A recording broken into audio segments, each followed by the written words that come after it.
Good morning, everyone. Glad that you're here today. If you're here and you're watching this, please hit like or make some sort of comment. If you have a question, go and put it in there. I'll try to answer it if I can. And if I can't, I'll try to tell you who might be able to answer it for you. Today, we're going to continue our study in the Sermon on the Mount, and we're going to look at the Golden Rule. The Golden Rule, according to some, is he who has the gold makes the rules. That, however, is not Jesus' version of the Golden Rule. Oftentimes, it's the world's version. He who has money gets to do what he wants, however they want. The truth about that is, for a time. Anybody who studied history knows that even eventually those who have money fall.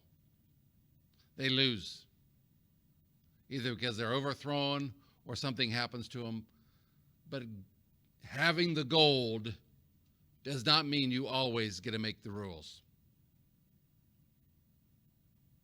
The Golden Rule, as it is, we call it, is found in Matthew chapter 7, verse number 12. I'm going to read again from the New Living Translations. Do to others whatever you would like them to do to you. This is the essence of all that is taught in the law and prophets. Now, the question I have to start off with is, what is the difference between doing to others as they do to you versus the other way around? Doing to others as they do to you. Think about that. We'll come back to it in a moment. But the one thing I notice about this rule that Jesus gives is it gives no room for revenge. It gives no room for getting even. Jesus doesn't say, get back. Make sure to go back and get them. Make it right. This idea of you hurt me and I'll kill you type of thing is not in there. This ties in closely with what Jesus was saying about forgiveness. We have to be willing to let go and forgive those people who've done wrong to us. But I want to say something. Though this command doesn't give room for revenge or getting even, it doesn't say that someone who's committed a crime should never get punished. It does, though, negate any sense of revenge. When you've done something wrong, and you know you've done something wrong, and you face punishment, how do you want to be treated? Well, you want to be treated fairly, honestly. This is one of the reasons the Constitution of the United States has the provision against what is considered cruel or unusual punishment. None of that's supposed to be allowed. Why? Because the framers of the Constitution believed, many of them, in many of the precepts of Scripture. Now, this was called, of course, the Golden Rule. Well, the question is, why would it be called a Golden Rule?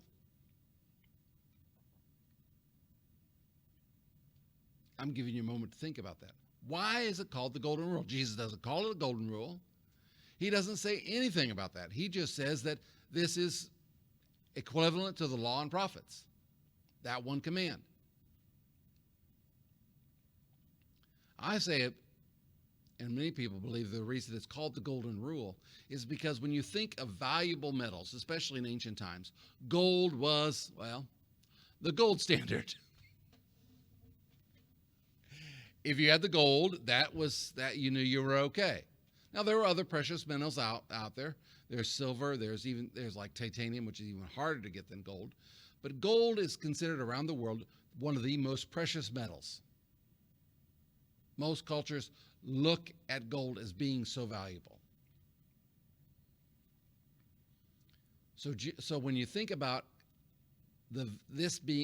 gold standards being the best, this rule tops it all.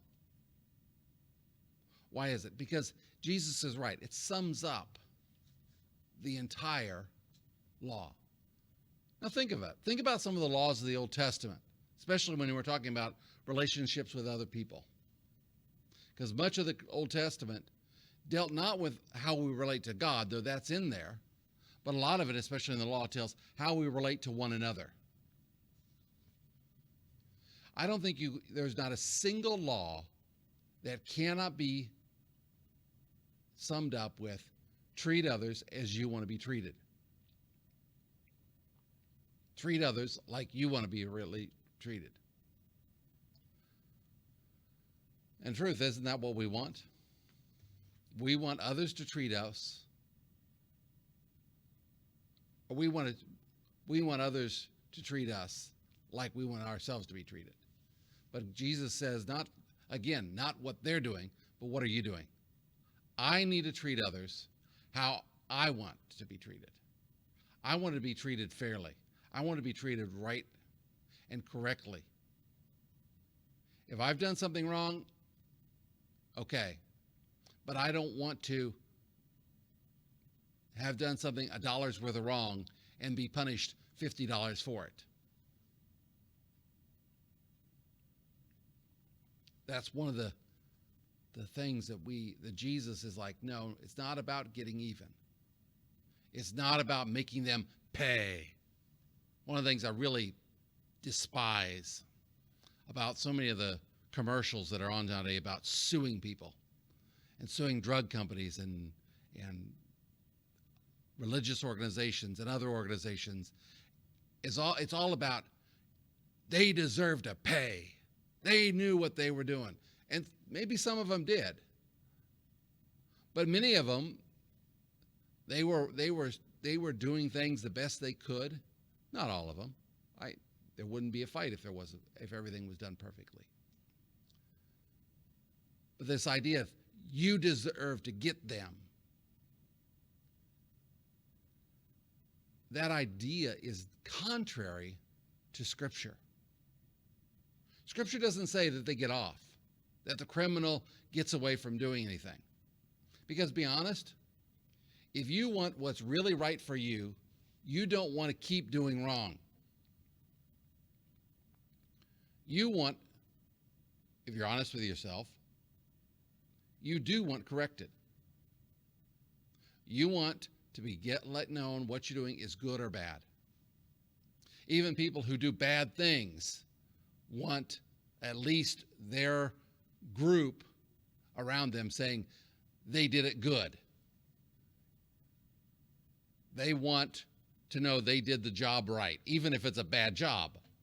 So even they have a sense that they want to be told if they've done something wrong. So they want to be told if they're doing it right, that they're doing it right. So when we look at it honestly, I believe we want punishment if we've done something wrong. We just want it to be fair. And when we deal with other people, we want to treat them how we want to be treated. In the right, in the fair, in the just way. Now, most of the other religions of the world have some version of the Golden Rule, though usually it's what's called a negative Golden Rule. In some form, it says, don't do to others what you don't want done to you.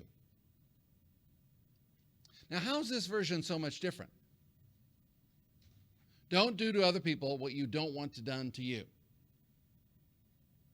Well, that sounds pretty good. But Jesus' rule is different. It says to do to others as you want done to you. Instead of don't do, Jesus' command is to do.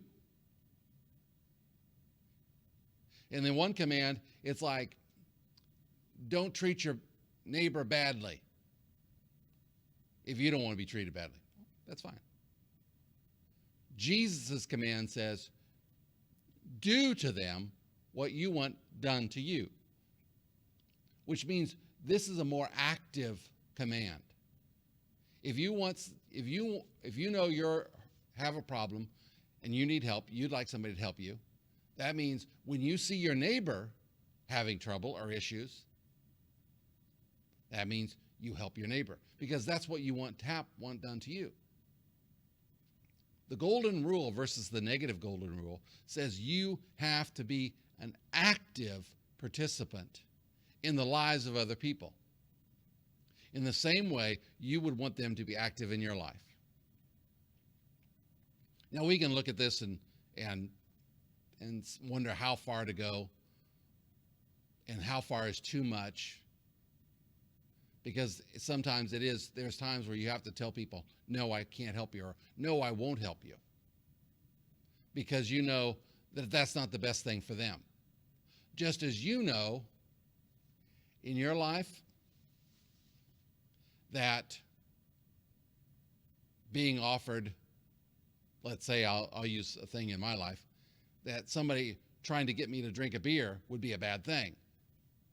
I've never drank in my life, but I know my personality and I know my problems and my family history. If I take that first drink, it'll be bad for me. It'll be bad. It'll be like a typical alcoholic taking that first drink.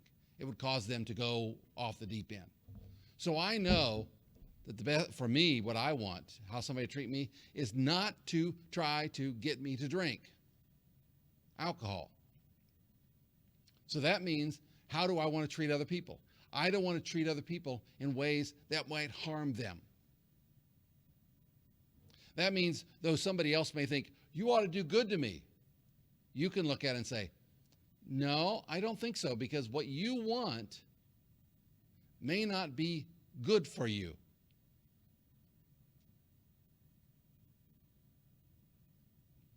Again, how do we want other people to treat us? That's the guidelines by the way we treat other people.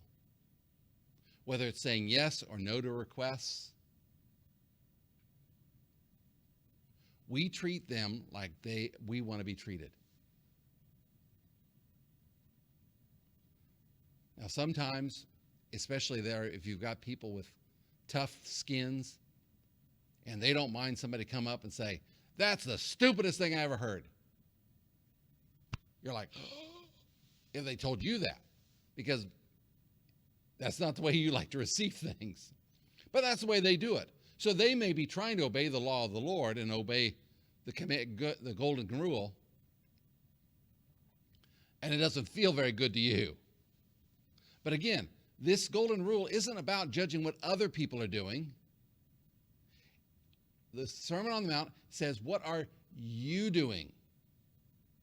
How are you treating other people? What are your desires toward things? What is your desires toward other people? What is your desire toward God?